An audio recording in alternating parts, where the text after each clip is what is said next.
एक नए सेशन आ चुके हैं। ये चौथा सेशन है और बाकी 3 को जाके आप चेकआउट कर सकते हैं। इस वीडियो में मैं आपके लिए हेरिडिटी और एनवायरनमेंट, आनुवंशिकता और वातावरण से जितने भी क्वेश्चन पेपरों में रिपीट होते हैं उन सभी क्वेश्चनों को लेकर आया हूं, जो कि आपके डीएसएसबी और एमपीटेट में काफ़ी मदद करेंगे। और ऐसे क्वेश्चन रिपीट होते हैं क्योंकि ये एक मोस्ट इंपॉर्टेंट टॉपिक है और मोस्ट इंपॉर्टेंट टॉपिक के मोस्ट इंपॉर्टेंट क्वेश्चन है जो कि बार बार रिपीट होते हैं।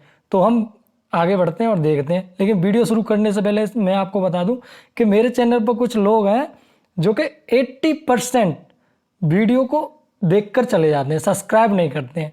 तो प्लीज़ सपोर्ट मी और चैनल को सब्सक्राइब कीजिए और बेल आइकन को भी दबाइए, जिससे आपको वीडियो टाइम टू टाइम मिलती चले और अपनी पढ़ाई को कंटिन्यू कर सकें। तो पहला क्वेश्चन ये रहा आपके सामने। आनुवंशिकता को डैश सामाजिक संरचना माना जाता है। आनुवंशिकता को सामाजिक तरीके संरचना के तरीके से कैसे देखा जाता है? जो हमारी हेरिडिटी है वो कैसी है? गत्यात्मक यानी डायनामिक है, या फिर स्थिर है, स्टेबल है, या फिक्स्ड है, या प्राथमिक है, या फिर गॉड है। गॉड मतलब नेग्लिजिबल, जो कि किसी में बहुत ही कमी आंक आ जाए उसे हम गॉड कहते हैं, ठीक है। लेकिन हमारी जो हेरिडिटी है वो कैसी है? हमारी हेरिडिटी एकदम फिक्स है। हेरिडिटी को हम चेंज नहीं कर सकते। जैसे कि मान लीजिए कि किसी के आंखों का कलर काला है तो उसकी जो संतान होगी उसकी भी आंखों का कलर काला होगा, और उसकी संतान चाहे तो उस कलर को चेंज नहीं करवा सकती है कि जाके आगे चेंज करवा ले। या किसी, जैसे कि मान लीजिए आज उसे कलर पसंद नहीं आया अपनी आंखों का, तो वो जाके दुकान पे ये नहीं कहेगा कि मेरी आंखों का कलर चेंज कर दे। तो ये हेरिडिटी हमारी फिक्स है, उसे कोई चेंज नहीं कर सकता। तो इसका ऑप्शन नंबर 2 बिल्कुल राइट होगा। ऑप्शन क्वेश्चन नंबर 2 आपके सामने ये रहा। क्वेश्चन नंबर 2 क्या कह रहा है? सामान्य पुरुषों में XY गुणसूत्र, सामान्य पुरुषों में XY गुणसूत्र होते हैं, जो कि सामान्य महिला में क्या होते हैं? इसमें पूछ रहा है कि मान लीजिए फीमेल और मेल, हमारे मेल में जो है वो हमारे XY गुणसूत्र हैं और फीमेल में हमारे क्या होते हैं? XX, ठीक है, XX। तो हमारी एक कोशिका में कितने गुणसूत्र होते हैं? 23 पेयर एक हमारी कोशिका में गुणसूत्र होते हैं, जिसमें 22 पेयर ऑटोसोम होते हैं, और जैसे हम 23 पेयर को हम सेक्स क्रोमोसोम या जेंडर क्रोमोसोम डिटर्मिनेशन कहते हैं। तो ये आपको समझ में आया होगा। ऑप्शन नंबर 1 इसका बिल्कुल राइट हो जाएगा। एक वुमन में XX क्रोमोसोम होते हैं, ठीक है। तो आई होप ये क्वेश्चन आपकी समझ में आया होगा। अगला क्वेश्चन आपके सामने ये रहा। निम्नलिखित में से कौन सा कथन सत्य है? ट्रू स्टेटमेंट पूछ रहा है कि ट्रू स्टेटमेंट क्या है? पढ़िए और जवाब दीजिएगा, ठीक है। मैं पढ़ता हूँ। आनुवांशिक बनावट व्यक्ति की परिवेश की गुणवत्ता के प्रति सीधे प्रभावित करती है। आनुवांशिकता जो हमारी बनावट व्यक्ति की परिवेश की गुणवत्ता को सीधे प्रभावित करती है, ये सही हो सकता है। इस पे विचार कीजिए। गोद लिए गए बच्चे का वही बुद्धि लब्धि मतलब IQ होता है जो गोद लिए गए उनके सहोदरों भाई बहन को होता है। ऐसा नहीं है जिसे गोद लिया गया है वो अलग एनवायरनमेंट मतलब अलग उसमें जीन होंगे, अलग हेरिडिटी होगी। तो ये जरूरी नहीं है कि जिसने गोद लिया है उसके जो सिबलिंग है उसका ही लेवल बराबर हो, दोनों का लेवल बराबर हो IQ का। ये नहीं हो सकता, अलग अलग होगा, ठीक है। ये ऑप्शन हमारा गलत हो जाएगा। अनुभव मस्तिष्क के विकास को प्रभावित नहीं करता, ये भी क्वेश्चन ऑप्शन गलत है, क्योंकि हमारा एक्सपीरियंस से हमारा माइंड डेवलप होता है, उसी से हम विचार कर पाते हैं, उसी से एक्सपीरियंस से हम प्रॉब्लम सॉल्विंग कर पाते हैं, और एक्सपीरियंस से हम क्रिएटिविटी और बहुत सारी चीजें हैं, थिंकिंग है, रीजनिंग थिंकिंग है, उसको सब हम एक्सपीरियंस के साथ ही कर पाते हैं। तो ऐसा नहीं है कि विकास को प्रभावित नहीं करता है, करता है, ठीक है। विद्यालयीकरण का बुद्धि पर कोई प्रभाव नहीं पड़ता है। जब बच्चा जाता है स्कूल में जाके वो सोशलाइजेशन सीखता है, अपनी मेंटल डेवलपमेंट करता है, दोनों से सोसाइटी में इंटरेक्शन करके अपने कॉग्निशन को बढ़ाता है और अपनी नॉलेज को डेवलप करता है, लैंग्वेज एक्वायर करता है, बहुत सारी चीज़ें हमारी विद्यालय में होती हैं। तो ये भी गलत हो जाएगा। ऑप्शन नंबर 1 इसका बिल्कुल सही आंसर हो जाएगा। चलिए आगे बढ़ते हैं। चौथा क्वेश्चन आपके सामने ये रहा। व्यक्तियों में एक दूसरे से भिन्नता क्यों होती है? एक दूसरे से भिन्न व्यक्ति क्यों होते हैं? वातावरण के कारण, जन्मजात विशेषता के कारण, या वंशानुक्रम और वातावरण के बीच अन्योन क्रिया के कारण। अन्योन क्रिया मतलब एक दूसरे से बिल्कुल ही अटैच, जोड़ उसके अन्योन क्रिया है। प्रत्येक व्यक्ति के माता पिता के जीनों का समुच्चय प्राप्त होने के कारण। नहीं, ये भी गलत है, जीनों के कारण नहीं हो सकते। भिन्न, मान लीजिए अब यहाँ पे हो रहा है कि माता पिता के जीनों के कारण, यहाँ पे सिर्फ हेरिडिटी को उसने प्रेफर किया है, लेकिन हेरिडिटी काफी नहीं है दूसरों से भिन्नता करने के लिए। ये भी देखा जाता है कि बच्चा कहाँ पर किस एनवायरनमेंट में डेवलप हो रहा है, किस एनवायरनमेंट से वो आया है। मान लीजिए कि उसके पास फेवरेबल एनवायरनमेंट नहीं था, तो उसकी कंडीशन, उसकी सोशलाइजेशन, उसकी इमोशंस और उसके जो कॉग्निशन है वो अलग तरीके से डेवलप होगा। लेकिन जैसे जहाँ पर उसको फेवरेबल कंडीशन मिलेंगे किसी बच्चे को, तो उसका सोसाइटी, उसका इकोनॉमिक और उसका बहुत सारे जो डेवलपमेंट है वो अलग तरीके से होंगे। तो सिर्फ हेरिडिटी डिपेंड नहीं है, उसके लिए हमें वातावरण भी चाहिए। तो ऑप्शन नंबर 3 इसका बिल्कुल राइट हो जाएगा। ठीक है, तो 5वां क्वेश्चन है आपके सामने ये रहा। संयुक्त कोशिका में गुणसूत्रों के जोड़े होते हैं। मैं पीछे बता चुका हूं आपके संयुक्त, हमारी एक कोशिका में कितने क्रोमोसोम होते हैं? 23 पेयर क्रोमोसोम होते हैं, जिसमें 22 ऑटोसोम होते हैं और 23 क्रोमोसोम जो हमारा होता है, 23 का जो क्रोमोसोम होता है वो हमारा सेक्स डिटरमिनेंट क्रोमोसोम होता है, जिसको हम सेक्स क्रोमोसोम भी कहते हैं। तो ये इसका ऑप्शन नंबर 2 बिल्कुल राइट हो जाएगा। चलिए आगे बढ़ते हैं। क्वेश्चन नंबर 6 आपके सामने ये रहा। प्रकृति पोषण विवाद में प्रकृति से क्या वो है? तो अभिप्राय है, इस प्रकृति और पोषण में साइकोलॉजिस्टों ने बहुत ही ज्यादा डिबेट की है कि प्रकृति और इस विवाद में क्या है। तो इसमें प्रकृति को हमने माना है, जो प्रकृति है वो हमारी हेरिडिटी है, और जो पोषण है ये हमारा एनवायरमेंट है। मान लीजिए प्रकृति से आपको एक बायोटिक चीज, आपके माता पिता ने आपको जनरेट किया, ठीक है, वो एक बायोटिक प्रोसेस थी, ठीक है, वो हमारी प्रकृति थी। लेकिन पोषण क्या है? जिस एनवायरमेंट में हम पले बड़े हैं, जिस एनवायरमेंट में हमको सब चीज दी है और जिस एनवायरमेंट को हमको जिया है, उसको हम क्या बोलते हैं? पोषण। जहां पर हम रहते हैं, जैसे हमारा शेल्टर, हमारा स्कूल, हमारी फैमिली, जो भी है हमारा, वो हमारी एनवायरमेंट के अंदर इंक्लूड होगी। तो इसके ऑप्शन पढ़ते हैं हम। ऑप्शन क्या क्या है? जैविकीय विशिष्टताएं या वंशानुक्रम सूचना, एक व्यक्ति की मूल प्रवृत्ति, भौतिक और सामाजिक संरचना की जटिल शक्तियां, हमारे आसपास का वातावरण। तो मैंने आपको बताया कि प्रकृति से क्या अभिप्राय है। तो जैविक विशिष्टताएं या वंशानुक्रम सूचना, ये हमारा ऑप्शन बिल्कुल राइट होगा, क्योंकि इसमें हेरिडिटी को डिकोड किया गया है। साइकोलॉजिस्ट ने प्रकृति को एज अ हेरिडिटी लिया गया है। तो ये मैंने प्रोसेस बताया कि एक बायोटिक प्रोसेस होती है जिसको हम हेरिडिटी कहते हैं। आपके माता पिता के कंसेप्शन के द्वारा आप जन्मे हैं, ठीक है। तो चलिए आगे बढ़ते हैं। 7वां क्वेश्चन आपके सामने, काफी लंबा क्वेश्चन है, समझिएगा, एकदम माइंड ब्लोइंग क्वेश्चन है। इसमें क्या है, माइंड को खोल के रख देगा। प्रकृति पालन पोषण वाद विवाद के संदर्भ में निम्नलिखित कथनों में से कौन सा आपको उपयुक्त प्रतीत होता है?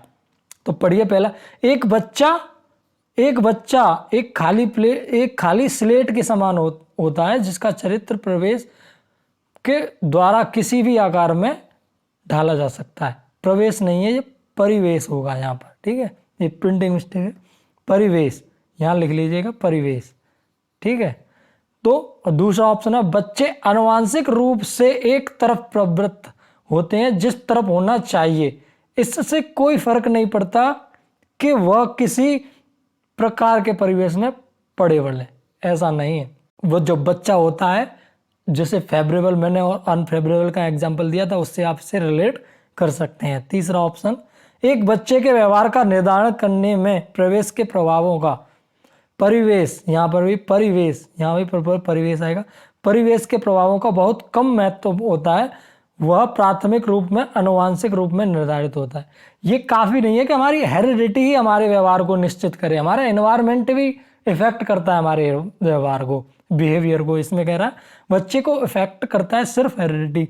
तो ये ऑप्शन हमारा गलत हो सकता है। वंशानुक्रम तथा परिवेश, ये भी परिवेश है। परिवेश अभिन्न रूप से एक दूसरे से गुथे हुए हैं और दोनों विकास को प्रभावित करते हैं। ये ऑप्शन हमारा बिल्कुल सही हो जाएगा।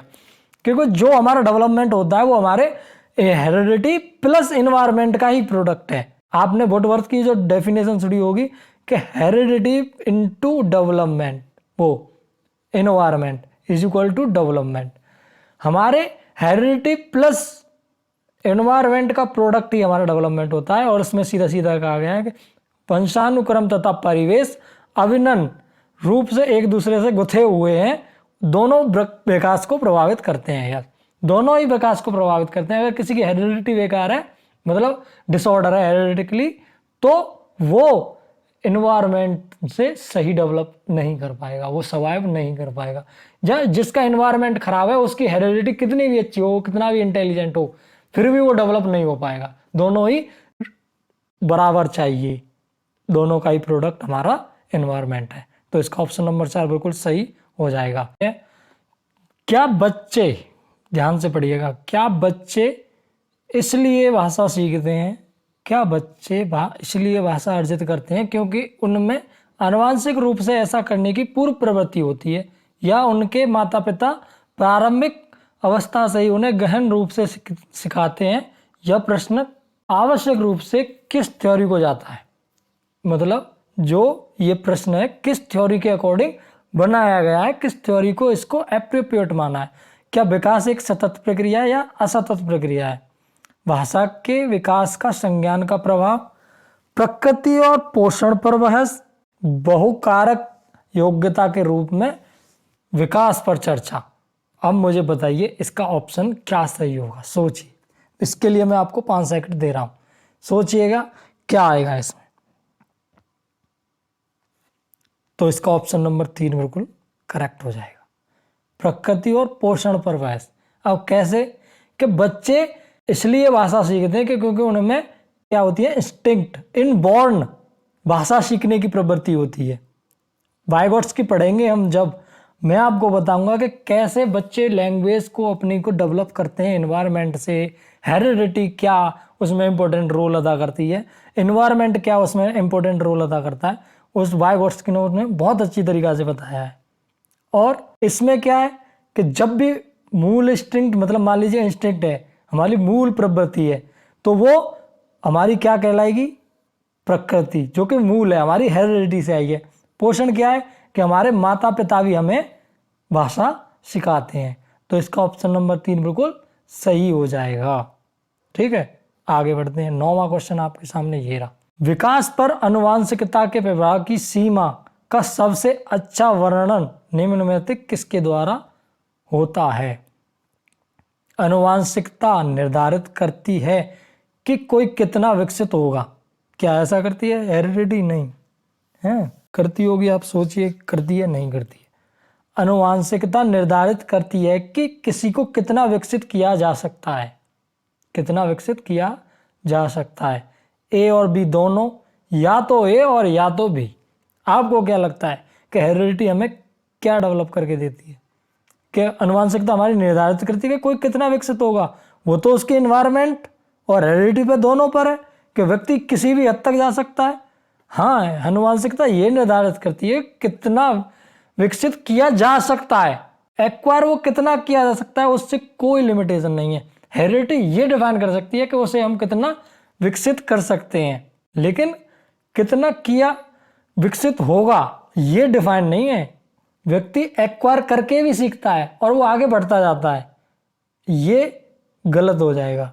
तो इसका ऑप्शन नंबर 2 बिल्कुल सही हो जाएगा। आनुवांशिकता निर्धारित करती है कि किसी को कितना विकसित किया जा सकता है। ठीक है, ये नहीं किया जा सकता कि कितना विकसित होगा, वो विकसित होता जाएगा एक्वायर करते करते, बहुत चीज़ें सीखते सीखते, एक्सपीरियंस लेते लेते। तो ये डिफाइन नहीं कर पाएगी कि हेरिडिटी हमारी यहाँ जाकर रोकेगी। हाँ, जितना भी जाएगा वो अपनी हेरिडिटी के अकॉर्डिंग ही जाएगा, ये डिफाइन करती है हेरिडिटी। ये रहा आपके सामने 10वां क्वेश्चन और आज की वीडियो का लास्ट क्वेश्चन। ऐसे लंबे लंबे क्वेश्चन और थ्योरी वाले, मतलब जो कि लंबे लंबे और थ्योरी वाले क्वेश्चन क्यों लाया हूँ मैं आपके सामने, कि आप ऐसे क्वेश्चनों से फैमिलियर हो जाएं। पेपर में आपको ऐसे क्वेश्चन देखते हैं तो आप सोचते हैं कि ये तो बहुत लंबा क्वेश्चन है, इसे समझने में टाइम लगेगा, लेकिन होते बहुत ईजी क्वेश्चन है ये। थोड़ा सा सोचना पड़ता है इसके लिए, बस काम हो जाता है। तो इसे पढ़ते हैं। चलिए, बच्चों के व्यवहार को समझने के लिए विद्यार्थी के घर घर के वातावरण का महत्वपूर्ण स्थान है, ठीक है, तथा इससे प्राप्त सूचना को प्रभावशाली शिक्षा शास्त्र के निर्माण से जोड़ा जाता है। यह तत्व अधिगम के किस सिद्धांत को संबंध है? अब सोचिए इस क्वेश्चन को क्या कह रहा है कि बच्चे का जो घर का एनवायरनमेंट है और इसकी सूचना को हम प्रभावशाली ढंग से उसके एजुकेशन साइकोलॉजी में, तो शिक्षा शास्त्र से निर्माण के जोड़ें, तो यह अधिगम किसके लिए जाना जाता है? रचनावादी कंस्ट्रक्टिविस्ट, सोशल कंस्ट्रक्टिविस्ट, सोशल सामाजिक रचनावादी, व्यवहारवादी या पारिस्थितिकी? सोचिए क्या होगा इसका, क्या हो सकता है इसका। ये क्वेश्चन एकदम परफेक्ट है आपके लिए, क्योंकि इस क्वेश्चन में आप फंस गए हैं। तो इसका ऑप्शन नंबर 4 बिल्कुल सही होगा। क्योंकि बालक के व्यवहार को समझने के लिए विद्यार्थी के घर का वातावरण तो इम्पोर्टेंट है ही है, और उसमें हमारे जो शिक्षा शास्त्र की जो विधियां हैं, हम जो कि एक इकोसिस्टम उसको तैयार करके देते हैं बच्चे को, वो हमारा एक पारिस्थितिकी तो ही है। वहाँ पर हम जो देते हैं इन्वायरमेंट प्लस उसके लिए और सारी फैमिली वो चीज़ होती हैं, हेल्प होती हैं, बहुत सारी ऐसी कंडीशन होती हैं जिसमें बच्चे को इन्वॉल्व नहीं किया जाता है, ऐसी होती हैं जिसमें बच्चे को इन्वॉल्व किया जाता है, तो वो एक इकोसिस्टम बनता है, पारिस्थितिकी बनता है। तो इसे हम शिक्षण शास्त्र जोड़ के एक अच्छा सिद्धांत, मतलब ये सिद्धांत हमारा पारिस्थितिकी सिद्धांत कहलाता है, ठीक है। आई होप ये वीडियो आपको पसंद आई होगी और आज सारे क्वेश्चन आपको क्लियर हुए होंगे। इसकी पीडीएफ हमारे टेलीग्राम चैनल पे आपको मिल जाएगी, जिसका नाम है ASA टीचिंग ग्रुप, और लिंक आपको डिस्क्रिप्शन में मिल जाएगी, और सारी वीडियो की प्लेलिस्ट की लिंक भी आपको डिस्क्रिप्शन में मिल जाएगी। तो आप वहाँ से और प्रैक्टिस कर सकते हैं हिंदी और CDP की। और चैनल को सब्सक्राइब जरूर कीजिएगा, वीडियो को लाइक करके जाइएगा। चैनल को सब्सक्राइब इसलिए कीजिएगा क्योंकि आपकी तैयारी को आगे बढ़ाना है, और 80% लोग उसे सब्सक्राइब नहीं करते, ठीक है, तो ये गलत बात है। तो आई होप आप अच्छे होंगे, हंसते मुस्कुराते रहिए। This is Amit Singhania, thank you so much.